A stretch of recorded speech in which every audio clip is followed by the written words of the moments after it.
کہ اگر کسی کے خلاف کوئی بات کی جا رہی ہو تو مجھے اس کو ڈیفینڈ کرنا ہے اس کی ایبسنس میں، کیونکہ اللہ مومن مردوں اور عورتوں کو ڈیفینڈ کر رہے ہیں، اللہ حضرت عائشہ کو ڈیفینڈ کر رہے ہیں، اللہ تعالیٰ حضور پاک صلی اللہ علیہ وسلم کو ڈیفینڈ کر رہے ہیں، اللہ جی حضرت جبرائیل علیہ السلام کو ڈیفینڈ کر رہے ہیں، تو کیا ہم نہیں کریں گے؟ ایک بہت ہی خوبصورت دعا ہے، میں اس کا ترجمہ آپ کو بھی پڑھ کے سناتی ہوں، اس کو اگر ہو سکے تو یاد کر لیں، کیونکہ ہم بہت سے شر سے بچ سکتے ہیں اس دعا سے۔ یہ وَإِيَّاكَ نَسْتَعِينُ میں ہے، پیج نمبر 29، دعا نمبر 19۔ میں اس کو پوسٹ بھی کر دوں گی، آپ اس میں سے بھی پڑھ لیجئے گا۔ اس میں فرمایا جا رہا ہے، ترجمہ میں پڑھ رہی ہوں کہ اے اللہ، میں تیری پناہ طلب کرتی ہوں برے پڑوسی سے۔ اب پڑوسی کیا کرتا ہے؟ ریومرز پھیلا سکتا ہے نا، ون وڈ سے کہ یہ تو بالکل اس کے ساتھ رہتا ہے، اس کو تو پتہ ہوگا۔ اور آگے کیا کہا جا رہا ہے؟ اور ایسی زوج سے، یعنی بیوی ہو یا خامند ہو، زوج سے جو مجھے بڑھاپے سے پہلے بوڑھا کر دے۔ وہ کیسے بھلا؟ یعنی تانے دے دے گا۔ اور ایسی اولاد سے جو میرا آقا بن بیٹھے، اور ایسے مال سے جو میرے لیے باعث عذاب بن جائے، اور ایسے چال باز دوست سے جس کی آنکھ مجھے دیکھ رہی ہو اور جس کا دل میری نگرانی کرتا ہو، اگر وہ میری اچھائی دیکھے تو چھپا لے اور جب برائی دیکھے تو اسے پھیلا دے، یعنی عیب ڈھونڈنے والے۔ تو اٹس اے ویری گڈ دعا، اگر آپ کو ویسے یاد نہیں ہو رہی تو ویسے ہم پڑھ بھی سکتے ہیں۔ چلیے ہم لیسن شروع کرتے ہیں انشاءاللہ۔ Let's go to page number 258، تجلیات نبوت، عمرہ حدیبیہ۔ عمرہ کے لیے روانگی اور حدیبیہ میں پڑاؤ۔ مدینہ میں رسول اللہ صلی اللہ علیہ وسلم کو خواب دکھلایا گیا تھا کہ آپ صلی اللہ علیہ وسلم اور آپ کے صحابہ امن کے ساتھ مسجد حرام میں داخل ہوئے اور سروں کو منڈوایا اور قصر کیا، یعنی کہ کسی نے منڈوایا اور کسی نے قصر کرایا۔ آپ صلی اللہ علیہ وسلم نے صحابہ کو اس کی اطلاع دی اور بتلایا کہ آپ عمرے کا ارادہ رکھتے ہیں، کیونکہ آپ صلی اللہ علیہ وسلم کے خواب بھی وہی ہوا کرتے تھے نا۔ تو گرد و پیش میں جو اعراب تھے، یعنی جو مدینہ کے باہر لوگ تھے، ان میں بھی روانگی کا اعلان کر دیا، مگر انہوں نے تاخیر کی۔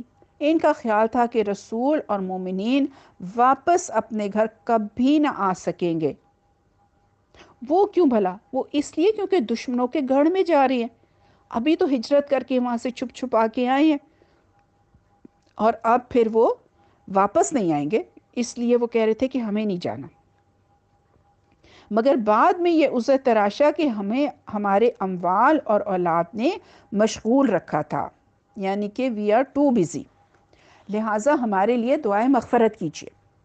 رسول اللہ صلی اللہ علیہ وسلم نے بروز پیر یکم ذی قعدہ 6 ہجری کو 1400 مہاجرین 1400 مہاجرین اور انصار کے ساتھ مدینہ سے روانہ ہوئے۔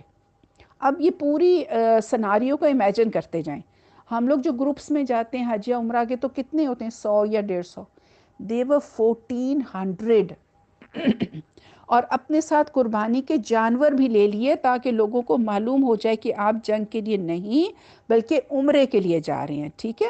حالانکہ عمرے میں تو قربانی نہیں کرتے، فرض نہیں ہے، تو مگر یہ انہوں نے ساتھ اس لیے لے لیا تاکہ انہیں معلوم ہو جائے کہ ہم جنگ کے لیے نہیں جا رہے۔ ذوالحلیفہ پہنچ کر جانوروں کو قلادے پہنائے، کوہان چیر کا نشان بنایا اور عمرے کا احرام باندھا، یعنی کہ ڈریس چینج کیے انہوں نے۔ پھر آپ صلی اللہ علیہ وسلم نے سفر جاری رکھا۔ عثفان پہنچے تو آپ کے جاسوس نے آ کر اطلاع دی کہ قریش جنگ کا اور مسلمانوں کو بیت اللہ سے روکنے کا تہیہ کیے بیٹھے ہیں۔ انہوں نے ذی طوا میں پڑاؤ ڈال رکھا ہے اور خالد بن ولید کو 200 سواروں ساتھ عثفان کے قریب بھیج دیا ہے تاکہ وہ مکہ آنے والا راستہ بند کر دیں۔ نیز اپنی مدد کے لیے احابیش کو بھی جمع کیا ہے۔ اب احابیش ہوتے تھے کرائے پہ، وہ لوگوں کو ہائر کر لیتے تھے۔ رسول اللہ صلی اللہ علیہ وسلم نے مشورہ کیا کہ کیا کریں۔ یہ احابیش جو جمع ہوئے ہیں ان کے گھروں پر ہلا بول دیں یا سیدھے بیت اللہ کا قصد کریں اور جو روکے اس سے لڑیں۔ حضرت ابو بکر صدیق رضی اللہ تعالیٰ عنہ نے کہا ہم عمرہ کرنے آئے ہیں، لڑنے نہیں آئے، لہٰذا جو ہمارے اور بیت اللہ کے درمیان حائل ہو اس سے لڑیں، یعنی کہ ہم اور کسی سے نہیں لڑیں گے، جو رکاوٹ ہو اسی سے لڑیں گے۔ رسول اللہ صلی اللہ علیہ وسلم نے یہ رائے قبول فرمائی۔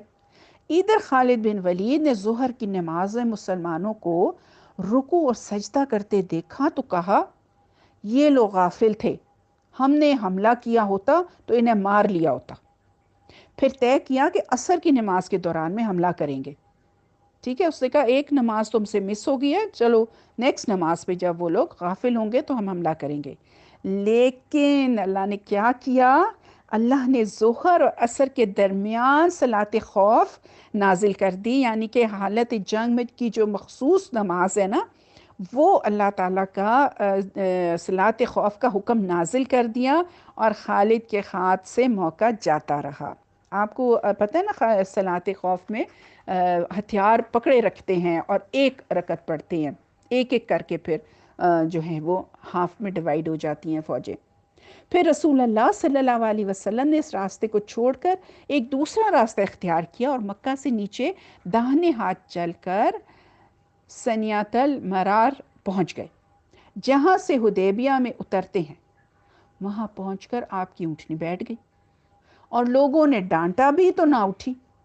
لوگوں نے کہا قصوہ اڑ گئی۔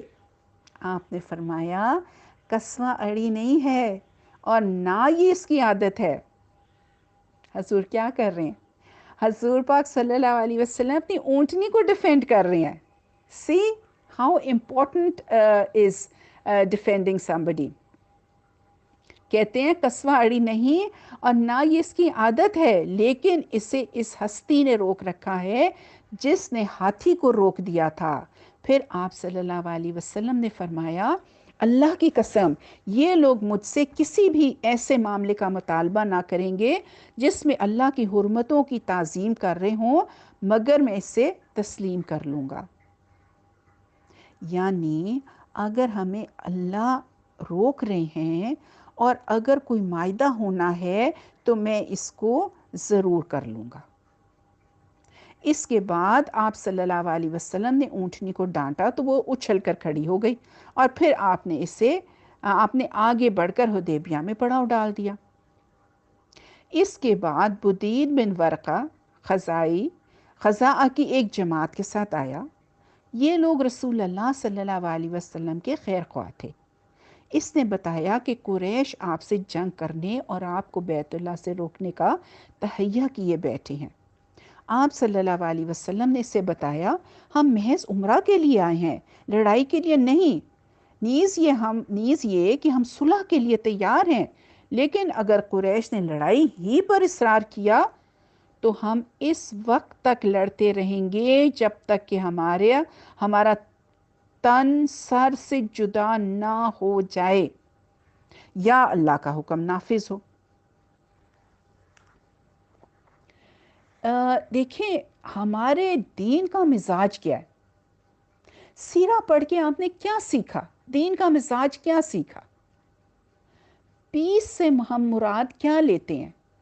کہ میں آرام سے گھروں میں بیٹھ جاؤں اور کچھ نہ کروں، جبکہ ان تمام واقعات سے جو بات ہمیں سمجھ آ رہی ہے وہ ہے کام کام کام، الرٹ الرٹ، ہوشیاری، صحیح وقت پر صحیح فیصلہ، حکمت۔ یہ تو نہیں کہ حجروں میں بیٹھے ہیں اور وظیفے پڑھ رہے ہیں اور گھروں کے اندر بیٹھے ہیں تزکیہ نفس کر رہے ہیں، جبکہ صحابہ کا تزکیہ کیسے ہو رہا ہے؟ کام کے دوران، کام کر کر کے، غلطیاں کر کر کے، مشقتیں اٹھا کے، بھوکے رہ کے، کھا پی کر۔ دیکھیں کیسے یہ کیا آپ کو سمجھ آ رہا ہے؟ ہمارے دین پر ایک پریکٹیکل دین ہے، لیکن آج ہم نے دین کی کیا حالت بنا دی ہے؟ دین کے نام پر ایسی پریکٹسز ایجاد کر دی ہیں جن کا دین میں کوئی ثبوت ہی نہیں ہے، جبکہ صحابہ کرام کتنے فوکسڈ ہیں، کام سے مطلب ہے، ہر دم ہوشیار، ہر دم تیار. کوئی واقعہ، کوئی بات انہیں ان کے مقصد سے نہ دور کر سکتی ہے نہ روک سکتی ہے. ہر چیز میں اپنے لیے وہ خیر تلاش کر رہے ہیں. صحابہ کرام کا طرز عمل دیکھیں. Problem solving attitude. کیا میں پتہ چلا کہ ہر چیز میں انہوں نے، حضور پاک صلی اللہ علیہ وسلم نے پیس امن چاہا. ہم دیکھتے ہیں کہ رسول اللہ صلی اللہ علیہ وسلم اور قریش کے مابین گفت و شنید. بدیل نے واپس جا کے قریش کو یہ بات سنائی تو انہوں نے مکر بن حفص کو بھیجا. رسول اللہ صلی اللہ علیہ وسلم نے اس سے بھی وہی بات کہی جو بدیل سے کہی تھی. اس کے بعد قریش نے احابیش کے سردار حلیس بن اکرمہ کو بھیجا. جب وہ نمودار ہوا تو رسول اللہ صلی اللہ علیہ وسلم نے صحابہ کرام سے فرمایا، یہ شخص ایسی قوم سے تعلق رکھتا ہے جو قربانی کے جانوروں کا بہت احترام کرتی ہیں، لہٰذا اپنے جانوروں کو کھڑا کر دو. پھر دیکھیں کیسی حکمت سے بات کی. اور دوسری بات یہ کہ وہ لوگوں کا مزاج سمجھتے تھے. حضور پاک صلی اللہ علیہ وسلم ہر ایک کے بارے میں ان کو پتہ تھا. صحابہ رضی اللہ تعالیٰ عنہم نے جانوروں کو کھڑا کر دیا اور خود بھی لبیک پکارتے ہوئے اس کا استقبال کیا. اس نے یہ کیفیت دیکھی تو کہا سبحان اللہ، ان لوگوں کو بیت اللہ سے روکنا ہرگز مناسب نہیں، بلکہ یہ کیا کہ لخم و جذام اور حمیر کے لوگ تو حج کریں اور عبد المطلب کا بیٹا بیت اللہ سے روک دیا جائے. بیت اللہ کے رب کی قسم، قریش برباد ہوئے، یہ لوگ عمرہ کرنے آئے ہیں. قریش نے یہ بات سنی تو کہا کہ بیٹھ جاؤ، تم اعرابی ہو، تمہیں چال بازیوں کا کوئی علم نہیں. اس کے بعد قریش نے عروہ بن مسعود کو بھیجا. اس نے آ کر رسول اللہ صلی اللہ علیہ وسلم سے بات کی. رسول اللہ صلی اللہ علیہ وسلم نے اس سے بھی وہی کہا جو بدیل سے کہا تھا. اس نے کہا اے محمد صلی اللہ علیہ وسلم، اگر آپ نے اپنی قوم کا صفایا بھی کر دیا تو کیا آپ نے پہلے کسی عرب کے متعلق سنا ہے کہ اس نے اپنی ہی قوم کا صفایا کر دیا ہو؟ اور اگر دوسری صورت پیش آئی، یعنی آپ کو شکست ہوئی، تو میں آپ کے گرد ایسے اوباش لوگوں کو دیکھ رہا ہوں جو اسی لائق ہیں کہ آپ کو چھوڑ کر بھاگ جائیں گے. اس پر حضرت ابوبکر صدیق نے عروہ کو لات کے حوالے سے ذلیل کرتے ہوئے کہا، کیا ہم حضور کو چھوڑ کر بھاگیں گے؟ عروہ ابوبکر کا جواب کچھ نہ دے سکا کیونکہ ابوبکر نے اس پر کوئی احسان کیا تھا. عروہ بات کرتے کرتے نبی صلی اللہ علیہ وسلم کی داڑھی کو ہاتھ لگاتا تھا. تو مغیرہ بن شعبہ نے اس کے ہاتھ پر تلوار کا دستہ مار کر کہا، اپنے ہاتھ رسول اللہ صلی اللہ علیہ وسلم کی داڑھی سے پرے رکھو. عروہ نے کہا، او غدار، کیا میں تیری غداری کے سلسلے میں دوڑ دھوپ نہیں کر رہا ہوں؟ مغیرہ بن شعبہ عروہ کے بھتیجے تھے، تو کچھ لوگوں کو قتل کر کے ان کا مال لے لیا تھا اور آ کر مسلمان ہو گئے تھے.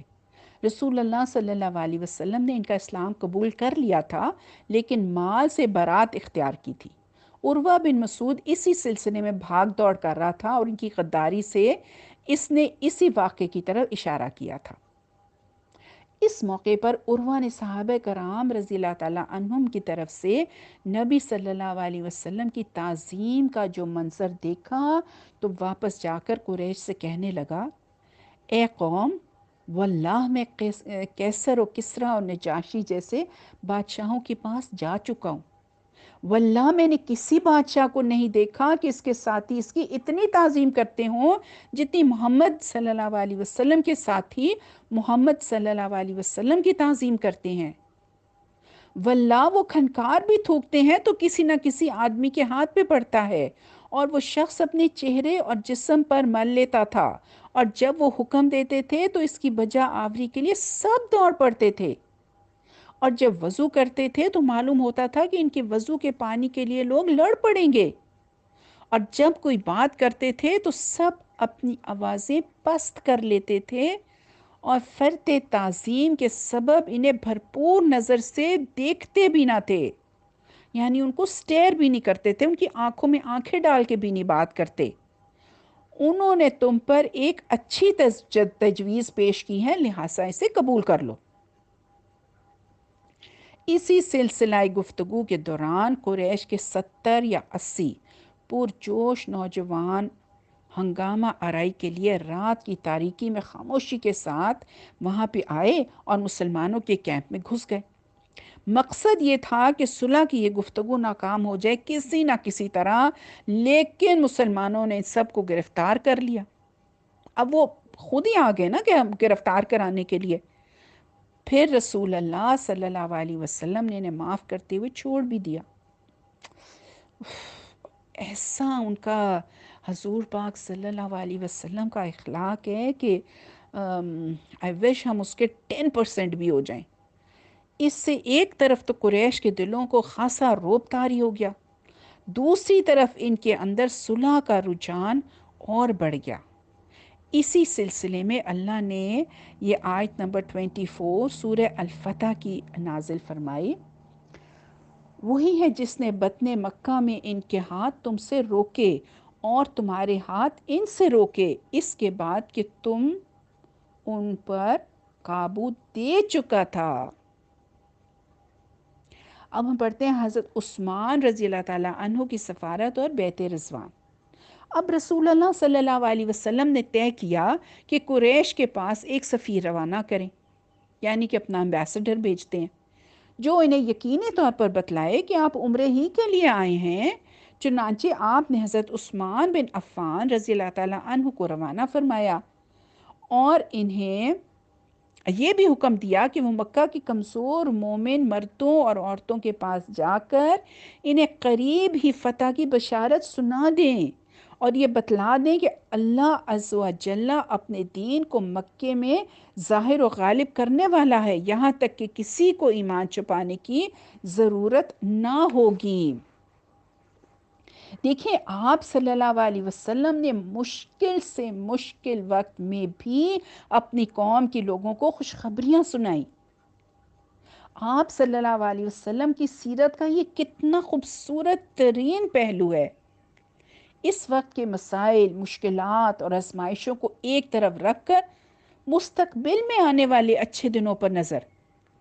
دیکھیں کسی بھی کام میں کنوکشن کب پیدا ہوتی ہے، استقامت کب آتی ہے؟ جب اس کو یہ یقین ہوتا ہے کہ جو کچھ وہ کر رہا ہے وہ بالکل درست ہے، وہ اللہ کی مدد اس کو آئے گی، اس کے ساتھ ہی ہوگی، یعنی اللہ اس کے ساتھ ہے۔ موسیٰ علیہ السلام نے کیا کہا تھا جب آگے سمندر اور پیچھے فرعون تھا؟ جس کے لیے میں نکلا ہوں وہ مجھے تنہا نہ چھوڑے گا۔ اسی سے توکل کرنا آتا ہے ہمیں۔ شرط یہ ہے کہ انسان اپنی بات کا سچا اور قول کا پکا ہو، اور نیت یہ ہو کہ اللہ کے لیے کام کر رہی اور اپنی ذاتی غرض و لالچ اس میں نہ ہو۔ دیکھیں اگر کبھی پیچھے ہٹنا بھی پڑے نا، وقتی طور پر نقصان نظر آئے تو وہ بھی نقصان نہیں ہے۔ انما العسر یسرا، انما العسر یسرا، مشکل اور تنگی میں بھی کیا ہے؟ آسانی ہے۔ وہ فائدے حاصل ہو رہے ہیں جو نگاہ سے اس وقت اوجھل ہیں۔ دیکھیں بعض اوقات آپ کچھ کرنا چاہتے ہیں نہیں کر پاتے، اس میں رکاوٹیں آ جاتی ہیں، پھر کبھی موقع بھی نہیں ملتا، پھر ایٹ ٹائمز ہوتا ہے کہ دیکھیں سبق یہ ہے کہ مشکل سے مشکل حالات میں انسان ہوپ فل رہے، تنگی اور تکلیف میں بھی اللہ کی نعمتوں کو یاد کرتا رہے، شکر ادا کرتا رہے، وہ نہ دیکھے کہ جو ہاتھ سے نکل گیا، وہ دیکھے جو ہاتھ میں ہے۔ اس دنیا میں کچھ بھی حتمی نہیں ہے کہ انسان مایوس ہو جائے۔ مایوسی کیا ہے؟ مایوسی تو کفر ہے۔ انما العسر یسرا، بے شک دشواری کے ساتھ آسانی ہے۔ جی تو پھر آگے کیا ہوا کہ حضرت عثمان رضی اللہ تعالیٰ عنہ ابان بن سعد اموی کی پناہ میں مکے کے اندر داخل ہوئے اور پیغام پہنچایا قریش نے پیشکش کی کہ بیت اللہ کے طواف کر لیں، مگر انہوں نے اس حالت میں طواف کرنے سے انکار کر دیا کہ رسول اللہ صلی اللہ علیہ وسلم کو روک رکھا ہے، یعنی کہ کفار نے کہا کہ حضرت عثمان سے کہا کہ آپ کر لیں طواف. He said no, I will not do it. پھر قریش نے حضرت عثمان رضی اللہ تعالیٰ کو روک لیا. غالباً وہ چاہتے تھے کہ وہاں مشورہ کر لیں، پھر جواب سمیت کر انہیں روانہ کریں گے، جواب سمیت ان کو روانہ کریں گے. مگر ان کی تاخیر سے کیا ہوا، مسلمانوں میں یہ افواہ پھیل گئی کہ انہیں قتل کر دیا گیا. اب چونکہ قاصد کو قتل کرنے کا معنی کیا ہوتا ہے؟ اس کا معنی اعلان جنگ ہوتا ہے. اس لیے رسول اللہ صلی اللہ علیہ وسلم نے یہ بات سنی تو فرمایا ہم اس جگہ سے ٹل نہیں سکتے یہاں تک کہ ان لوگوں سے مارکا آرائی نہ کر لیں، یعنی کہ اب تو ہمیں لڑنا ہی پڑے گا. پھر آپ نے ایک درخت کے نیچے صحابہ رضی اللہ تعالیٰ عنہم کو جنگ پر بیعت کرنے کی دعوت دی. صحابہ ٹوٹ پڑے اور بڑی گرم جوشی کے ساتھ موت پر اور میدان سے نہ بھاگنے پر بیعت کی، کیونکہ اسلحہ تو تھا نہیں. رسول اللہ صلی اللہ علیہ وسلم نے جب ان کو بیعت کے لیے بلایا تو ان کے پاس صرف ایک ایک تلوار تھی اور موت سامنے نظر آ رہی تھی. تو کیا ہوا کہ رسول اللہ صلی اللہ علیہ وسلم نے اپنا ایک ہاتھ دوسرے ہاتھ سے پکڑ کر فرمایا یہ عثمان کا ہاتھ ہے، یعنی کہ ان کی طرف سے بھی بیعت ہو رہی ہے. لیکن جب بیعت مکمل ہو چکی تو حضرت عثمان رضی اللہ تعالیٰ عنہ بھی آ گئے. اللہ نے اس بیعت کی فضیلت میں یہ آیت نازل کی فرمائی. سورہ الفتح کی آیت نمبر 18 ہے کہ اللہ مومنین سے راضی ہوا جب وہ آپ سے درخت کے نیچے بیعت کر رہے تھے. دیکھیں کتنی بڑی خوشخبری اللہ تعالیٰ دے رہے ہیں، اور یہیں سے اس کا نام بیعت رضوان بھی پڑ گیا تھا. اب دیکھیں میری بہنوں کہ ہم اکثر پریشان کیوں ہو جاتے ہیں؟ کیونکہ ہم جانتے نہیں کہ جو کچھ ہم کر رہے ہیں اس پر ہمارا رب راضی بھی ہے ہم سے کہ نہیں، ہم ٹھیک بھی کر رہے ہیں کہ نہیں، اللہ ہم سے خوش بھی ہے کہ نہیں. یہ کیفیت ہر اس شخص کو ہوگی جس کو اللہ سے محبت ہے. جس کو بندوں سے محبت ہے نا اللہ سے بڑھ کر، تو اس کو ہمہ وقت بندوں کی فکر لگی رہے گی کہ وہ بندہ میرے سے راضی ہے کہ نہیں، وہ بندہ راضی ہے کہ نہیں. کیونکہ جو جس سے محبت کرتا ہے اسی کو راضی کرنے میں لگا رہتا ہے نا. اور جب بندہ اللہ سے محبت کرتا ہے تو ان کاموں کی تلاش میں رہتا ہے جس سے اس کا رب راضی ہو جائے. اس کے لیے تکلیف اٹھاتا ہے، اس کے لیے راتوں کو اٹھنا مشکل نہیں ہوتا، کیونکہ اس کو پتہ ہے کہ اس وقت کی نماز اللہ کو راضی کرتی ہے. وہ صدقہ خیرات دینے سے گھبراتا نہیں ہے، کسی کی مدد کرنے، پانی پلانے کو اس کو کوئی پرابلم نہیں ہوتا، کیونکہ اس کو پتہ ہے کہ یہ کام اس کے رب کو کتنا خوش و راضی کرتے ہیں. اور اس سے اگلی آیت میں اللہ تعالیٰ نے فرمایا تھا کہ اللہ نے جان لیا جو ان کے دلوں میں ہے. دیکھیں بعض اوقات انسان اپنے عمل سے نہیں بلکہ اپنی نیت اور وسوسوں اور دل کی کیفیت سے بھی پریشان ہو جاتا ہے کہ یہ خالص بھی ہے یا نہیں. بے یقین ہونے لگتا ہے کہ کہیں کوئی کھوٹ تو نہیں ہے. تو اللہ تعالیٰ اس پر پھر کون سی کیفیت اتارتے ہیں؟ اللہ تعالیٰ اس کو سکینت اتار دیتے ہیں اس بندے کے اوپر. پھر انسان کو چین آ جاتا ہے اور اطمینان ہونے لگتا ہے. انسان دنیا کو جتنا مرضی راضی کر لے اس سے کچھ فرق نہیں پڑتا. فرق پڑتا ہے رب کے راضی ہونے سے، اور رب ظاہری اعمال سے راضی نہیں ہوتا. رب کو راضی کرنے کے لیے نیت کے اخلاص اور اندر کی سچائی کی ضرورت ہوتی ہے میری بہنوں. بندوں کو تو ظاہر سے راضی کیا جا سکتا ہے، مگر اللہ صرف ظاہر سے راضی نہیں ہوتے. دیکھیں اس میں ایک اہم جو نقطہ ہے وہ یہ ہے کہ اللہ بندے سے اس وقت راضی ہوتا ہے جب پہلی بات یہ کہ وہ کام صرف اس کے لیے کیا جائے، صرف اللہ کے لیے کیا جائے، اور دوسری بات یہ ہے کہ مشکل حالات میں کیا جائے، یعنی جب دل نہ بھی مان رہا ہو، نفس آمادہ نہ ہو، مگر رسک لے کے وہ کام کیا جائے، صرف اس لیے کہ یہ میرے رب کو پسند ہے۔ جی آگے پڑھتے ہیں۔ اتمام صلح، قریش نے اس بیعت کا حال سنا تو ان پر زبردست روب طاری ہو گیا۔ وہ اس لیے کیونکہ وہ کہ جان دینے تک کا وہ عہد کر لیا ان لوگوں نے، صحابہ نے، اور انہوں نے صلح کرنے کے لیے سہیل بن عمر کو بھیجا۔ سہیل نے لمبی گفتگو کی، بالآخر درج ذیل جو شرطیں میں ابھی آپ کو بتانے لگی ہوں وہ طے ہوئیں۔ رسول اللہ صلی اللہ علیہ وسلم اس سال مکے میں داخل ہوئے بغیر مسلمانوں کے ساتھ واپس چلے جائیں گے، یہ پہلی شرط تھی۔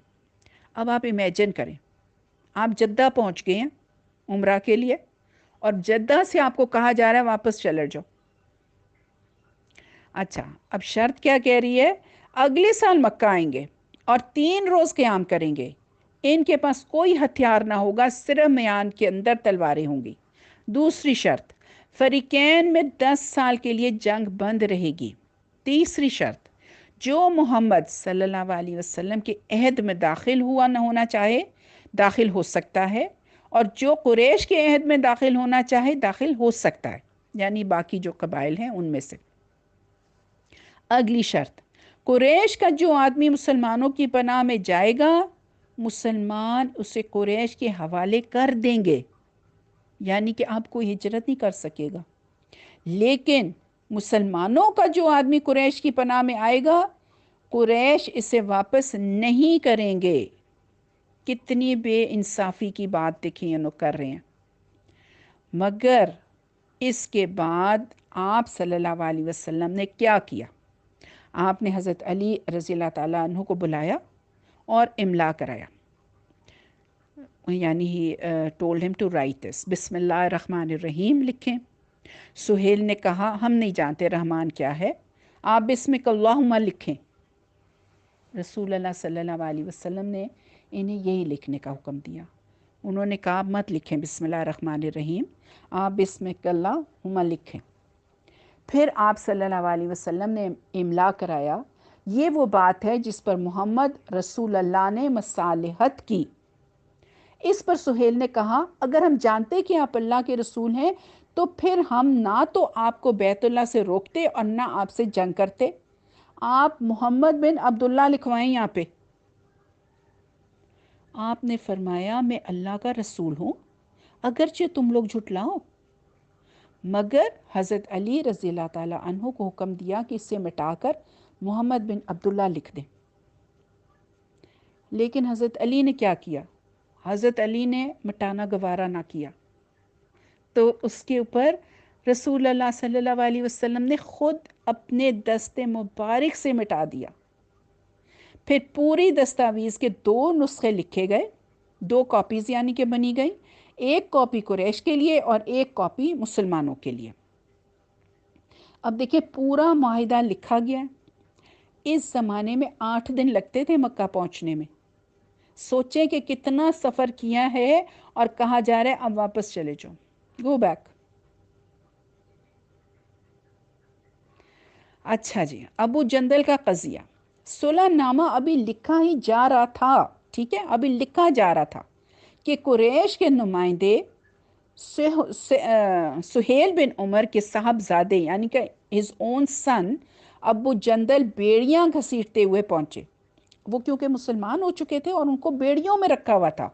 سہیل نے ان کی واپسی کا مطالبہ نبی صلی اللہ علیہ وسلم سے کیا، مگر انہوں نے کہا، نبی صلی اللہ علیہ وسلم نے کہا کہ ابھی تو نوشتہ مکمل نہیں ہوا، ابھی تو ہم نے رائٹنگ پوری نہیں کی۔ تو سہیل نے کیا کہا؟ تب میں آپ سے صلح ہی نہیں کرتا، جاؤ۔ آپ صلی اللہ علیہ وسلم نے فرمایا اچھا تم اس کو میری خاطر چھوڑ دو۔ اس نے کہا یہ بھی نہیں ہو سکتا۔ پھر سہیل نے ابو جندل کو مارا۔ ابو جندل نے چیخ کر کہا مسلمانوں کیا میں مشرکین کی طرف واپس کیا جاؤں گا کہ وہ مجھے میرے دین سے فتنے میں ڈالیں؟ سوچیں کہ کتنا ایموشنل سین ہوگا اس وقت۔ رسول اللہ صلی اللہ علیہ وسلم نے فرمایا صبر کرو اور باعث ثواب سمجھو۔ مائی ڈیئرسٹ سسٹرز، یہ اگر ہم 6 ورڈز کو یاد کر لینا، 6 الفاظ کو، جب بھی مشکل ہو، جب بھی کوئی پرابلم ہو، تو آپ یہ 6 ورڈز حضور پاک صلی اللہ علیہ وسلم کے یاد کر لیں، صبر کرو اور باعث ثواب سمجھو۔ دیکھیں، کیونکہ صبر، اجر، یہ جب ملیں گے نا تو حالات تبدیل ہوں گے ہی ہوں گے فار دا بیٹر۔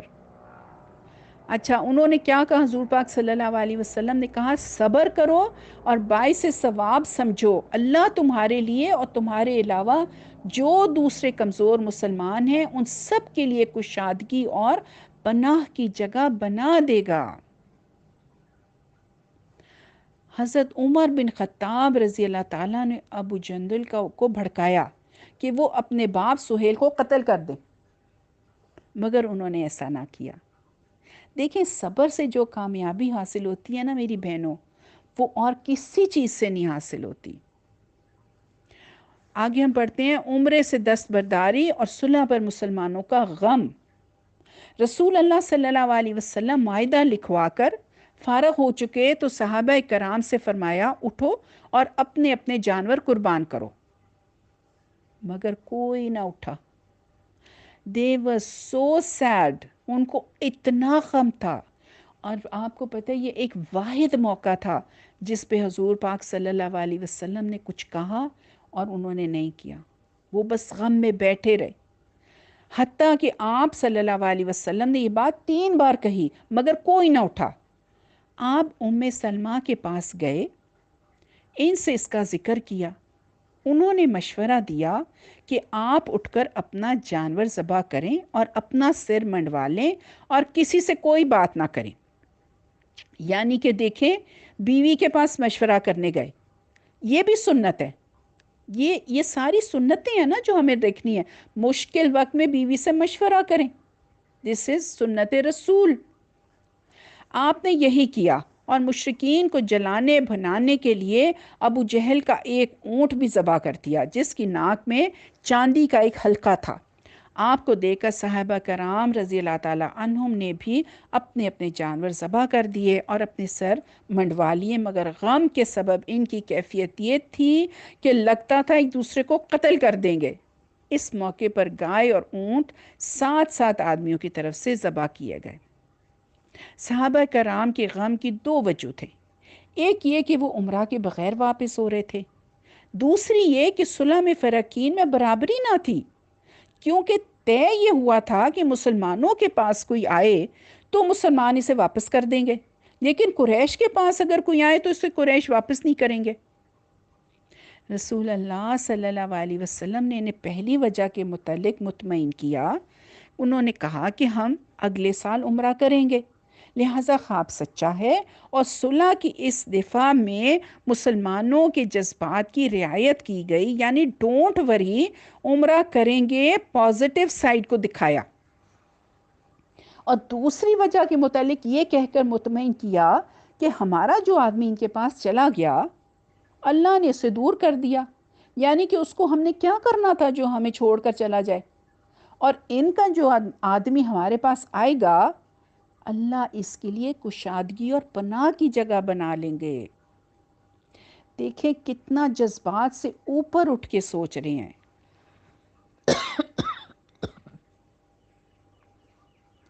آپ کی یہ بات بہت دور اندیشی پر مبنی تھی، کیونکہ مسلمانوں کی ایک جماعت ابھی تک حبشہ میں تھی، ریممبر، اور ان پر صلح لاگو نہیں ہوتی تھی، لہٰذا مکہ کے قیدیوں کے لیے ان کے پاس پناہ لینا ممکن تھی، لیکن بظاہر صلح بہرحال قریش کے حق میں تھی، اس لیے مسلمانوں کے احساسات کا اس پر گہرا اثر تھا، یہاں تک کہ حضرت عمر بن خطاب رضی اللہ تعالیٰ عنہ نے خدمت نبوی میں آ کر کہا، اے اللہ کے رسول، کیا ہم حق پر ہیں اور وہ لوگ باطل پر نہیں؟ آپ صلی اللہ علیہ وسلم نے فرمایا، بلا، کیوں نہیں؟ انہوں نے کہا، کیا ہمارے مقتلین جنت میں اور ان کے مقتلین جہنم میں نہیں؟ آپ صلی اللہ علیہ وسلم نے فرمایا، بلا، کیوں نہیں؟ انہوں نے کہا تو پھر ہم کیوں اپنے دین کے بارے میں دباؤ قبول کریں اور ایسی حالت میں پلٹیں کہ ابھی اللہ نے ہمارے اور ان کے درمیان فیصلہ نہیں کیا۔ آپ صلی اللہ علیہ وسلم نے کیا فرمایا؟ انہوں نے کہا خطاب کے صاحبزادے میں اللہ کا رسول ہوں اور اس کی نافرمانی نہیں کر سکتا، وہ میری مدد کرے گا اور مجھے ہرگز ضائع نہ کرے گا۔ میری بہنوں، کیا ہمارا یقین بھی اس حد تک ہے کہ نو میٹر واٹ اللہ کی مدد آئے گی ہی؟ if we are doing something for the sake of اللہ سبحانہ و تعالی، تو کوئی ہمارے سامنے رکاوٹ آ بھی جائے تو ہمارا اتنا فیتھ ہے کہ اللہ ہماری مدد کریں گے۔ سامنے سمندر ہے، پیچھے دشمن ہے، تو ہم کہیں گے ڈونٹ وری، اللہ میری مدد کریں گے۔ ہم غار میں ہیں اور ان کے پاؤں نظر آ رہے ہیں تو ہم کہیں گے کہ ڈونٹ وری، اللہ ہماری مدد کریں گے۔ یہ فیتھ ہمیں پیدا کرنا ہے اپنے اندر، اتنا توکل ہم نے اپنے اندر پیدا کرنا ہے میری بہنوں۔ اس کے بعد حضرت عمر رضی اللہ تعالیٰ عنہ غصے سے بھرے ہوئے حضرت ابو بکر کے پاس آئے اور ان سے بھی وہی کہا جو نبی صلی اللہ علیہ وسلم سے کہا تھا، اور انہوں نے بھی وہی جواب دیا جو رسول اللہ صلی اللہ علیہ وسلم نے دیا تھا۔ پھر مزید کہا آپ صلی اللہ علیہ وسلم کی رکاب تھامے رہو یہاں تک کہ تمہاری موت آ جائے، کیونکہ واللہ آپ حق پر ہیں۔ بیکاز یہ سارے حالات آزمائش تھے نا، اس لیے ہو رہے ہیں، تو صبر کرنا تو پھر ضروری ہے۔ اس کے بعد اللہ تعالیٰ نے اِنَّا فَتَحْنَا لَكَ فَتْحًا مُبِينًا کی آیات نازل کی، جن میں اس صلح کو فتح مبین قرار دیا گیا۔ رسول اللہ صلی اللہ علیہ وسلم نے حضرت عمر کو بلایا اور پڑھ کر سنایا۔ وہ کہنے لگے یا رسول اللہ یہ فتح ہے؟ آپ نے فرمایا نعم، ہاں۔ اس سے ان کے دل کو سکون ہو گیا اور وہ واپس چلے گئے۔ بعد میں حضرت عمر کو اپنی اس تقصیر پر سخت ندامت ہوئی اور اس کی تلافی کے لیے انہوں نے بہت سے اعمال کیے، برابر صدقہ و خیرات کیا، روزے رکھے، نماز پڑھی، غلام آزاد کیا، یہاں تک کہ خیر کی امید بندھی۔ دیکھیں چھوٹی سی بات کہی تھی نا انہوں نے، اور اپنے آپ کو جسٹیفائی بھی کر سکتے تھے نا، مگر ان کا دل سکون میں نہیں تھا، اس لیے صدقہ خیرات کیا۔ آپ بھی میری بہنوں، جب بھی کوئی پرابلم ہو، دل میں سکون نہ ہو، کوئی مشکل ہو، صدقہ خیرات کریں، روزے رکھیں، نمازیں پڑھیں، بہت بہت اللہ تعالیٰ سے دعا مانگیں۔ اب ہم دیکھتے ہیں مہاجر عورتوں کا قضیہ۔ صلح مکمل ہو چکی اور لوگوں نے حرام کھول دیے تو کچھ مومن عورتیں آ گئیں مکہ سے۔ ان کے کافر سرپرستوں نے نبی صلی اللہ علیہ وسلم سے مطالبہ کیا کہ انہیں واپس کیا جائے، مگر آپ صلی اللہ علیہ وسلم نے کیا کہا؟ انہوں نے اس دلیل کی بنا پر واپس کرنے سے انکار کر دیا کہ عورتیں معاہدے میں شامل نہیں ہیں۔ ادھر اللہ نے یہ حکم سورہ الممتحنہ میں نازل کی، آیت نمبر 10 میں اللہ تعالیٰ فرماتے ہیں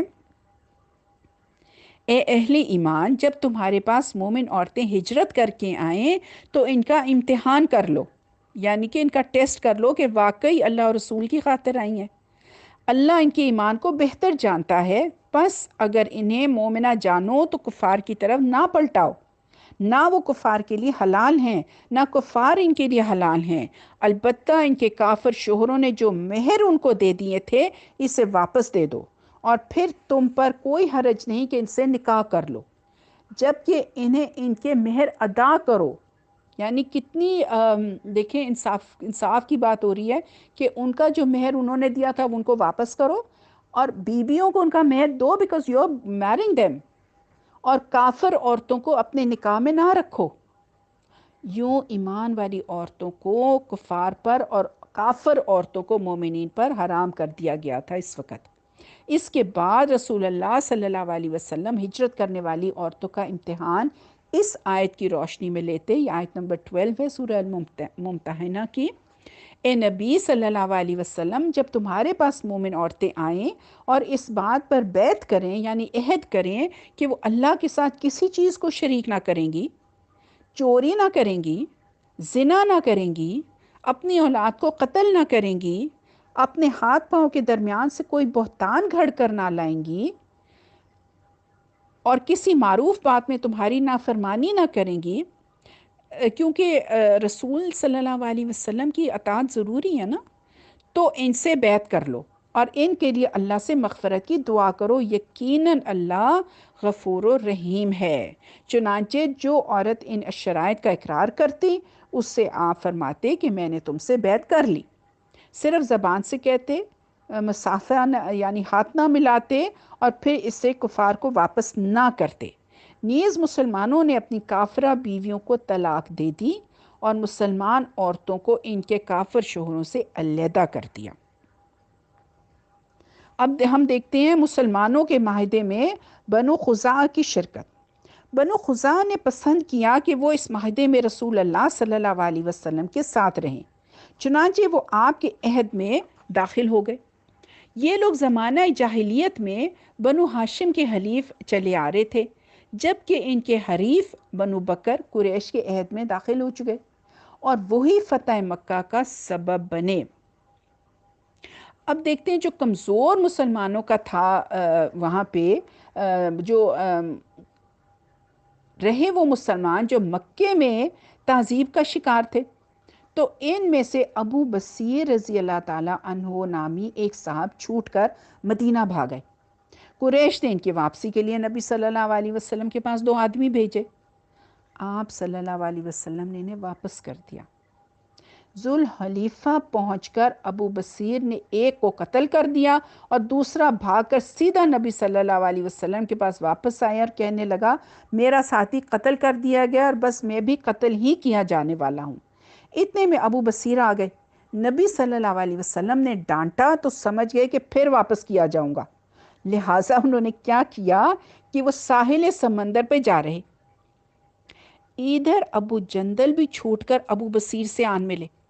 اس کے بعد قریش کا جو آدمی بھی اسلام لا کر بھاگتا وہ ابو بصیر سے جا ملتا، یہاں تک کہ ان کی ایک وہاں پہ چھوٹی سی جماعت اکٹھی ہو گئی۔ اس کے بعد قریش کا جو قافلہ بھی ملک شام آتا، ملک شام سے جاتا، اس سے یہ لوگ ضرور چھیڑ چھاڑ کرتے، اس پر حملہ کرتے، اس کا مال چھین لیتے۔ اس سے تنگ آ کر قریش نے نبی صلی اللہ علیہ وسلم کو اللہ کا اور قرابت کا واسطہ دے کر کہا کہ انہیں آپ مدینہ بلا لیں، اب جو بھی آپ کے پاس آئے گا محفوظ رہے گا۔ چنانچہ آپ صلی اللہ علیہ وسلم نے انہیں مدینہ بلا بھیجا اور وہ آ گئے اور مشکل حل ہو گئی۔ اب ہم دیکھتے ہیں کہ صلح کا اثر کیا ہوا۔ صلح کا اثر یہ ہوا میری بہنوں کہ اسلامی دعوت کی رفتار پر اس صلح کا بہت بڑا اثر ہوا۔ مسلمانوں کو عام عربوں سے ملنے اور انہیں اللہ کی دعوت دینے کا موقع مل گیا۔ دیکھیں جنگ بند ہو گئی تو دعوت و تبلیغ کا کام شروع ہو گیا، چنانچہ لوگ بکثرت اسلام میں داخل ہوئے اور صرف 2 سال میں مسلمانوں کی تعداد اتنی ہو گئی کہ 19 برس میں نہیں ہوئی تھی۔ اکابر قریش جو قریش کا نچوڑ اور عطر تھے، کون بھلا؟ عمر بن عاص، خالد بن ولید، عثمان بن طلحہ اپنی رغبت اور مرضی سے لا الہ الا اللہ محمد رسول اللہ کی شہادت دیتے ہوئے خدمت نبوی میں حاضر ہوئے، اسلام پر بیعت کی اور اس کی راہ میں جان و مال اور صلاحیت و قدرت سب کچھ صرف کرنے کا وعدہ کر لیا۔ جب یہ لوگ خدمت نبوی میں حاضر ہوئے تو رسول اللہ صلی اللہ علیہ وسلم نے فرمایا مکہ نے اپنے جگر گوشوں کو ہمارے حوالے کر دیا، یعنی جیمز ہمارے پاس آ گئے ہیں۔ ربنا تقبل منا انک انت السمیع العلیم وتب علینا انک انت التواب الرحیم، سبحانک اللہم وبحمدک نشہد ان لا الہ الا انت نستغفرک ونتوب الیک۔ السلام علیکم ورحمۃ اللہ وبرکاتہ۔ تجلیات نبوت لیسن نمبر 24۔